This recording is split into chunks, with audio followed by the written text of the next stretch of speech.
These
are questions about gun control.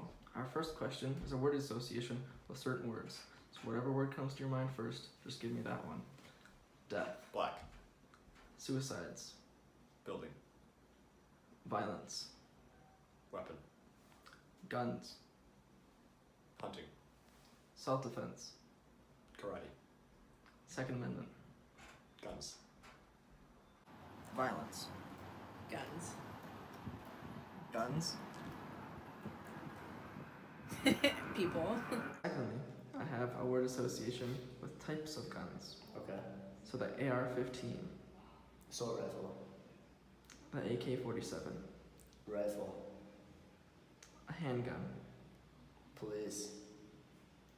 a taser, Police. a shotgun,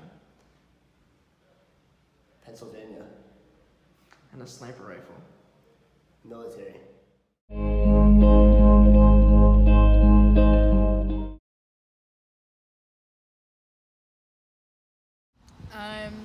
I think that the Second Amendment should still be an amendment. However, I think that there should be stricter gun laws.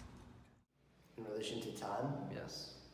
well, I think that the Second Amendment applies to guns for an indefinite period. So, why I think this is we look at the First Amendment. In the First Amendment, we have the freedom of speech. So, this would be, at the time period, speaking by word and speaking in newspapers. However, as technology advances, so does the amendment. So we have the freedom of speech not only in the newspaper, but also on social media. We have it on the internet. We have it in news articles online through YouTube. This is all freedom of speech. The same thing goes for guns. Back then, we only had muskets. Now we have handguns. Now we have rifles. So it depends on how the Supreme Court views the amendment. People who want to kill people. Personally, I don't believe in the concept of a living constitution. I know a lot of people who study, law and the Constitution do. I don't. I think that we should attribute the meaning of our Constitution to kind of what it was when it was created. And I think the reason for that is that it promotes kind of a consistency in our laws. It sets precedents that are clear, non-arbitrary, and it's the foundation of our government. It tells you the limits of our three branches. It tells you the rights that are allocated to the states, the rights that are allocated to the individual, and just how our government runs. And I think there's room for a lot of these living constitutionalism principles in our state governments and our state constitutions. I think certainly that's the balance that we can rely on, and that's the line I can draw.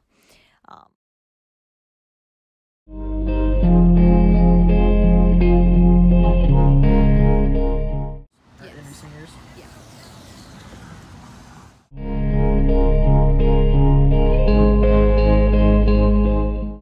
I think my views were formed on guns based on the Constitution and my political views, I guess, which would be I take news outlets and I take history and I combine the two.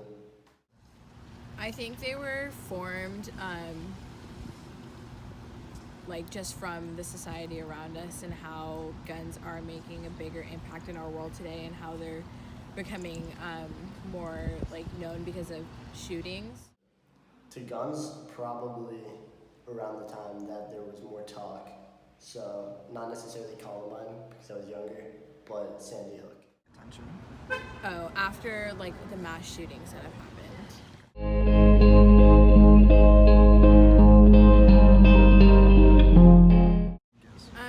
No, I don't think mental health contributes to it. I think that's an excuse for people to commit gun violence. I think it's just people in general. The October 1st mass shooting in Las Vegas is the latest in a horrific American trend. Get down. Here are the deadliest shootings in modern U.S. history. On June 12th. As I became more educated in the world, because I grew up in a very cultured area, I became more open to a process on it. When I was younger, there's no guns anywhere within my community, so I never looked at it. But as I grew up, it became more of a very prevalent thing in my lifestyle. So, but seeing people trained with it, my viewpoint's always been this way. Yes, I think the media is very biased in what they do. So when it comes to they do focus very big on things that seem to happen anywhere and everywhere. Because you think of what's that city? Chicago. There's shootings every single day, but we never hear national news about it. But yet, when it happens in some place, we hear it on national news. Like some other place that is not normal, we hear it on national news, and then everyone starts nitpicking about who's to blame about it.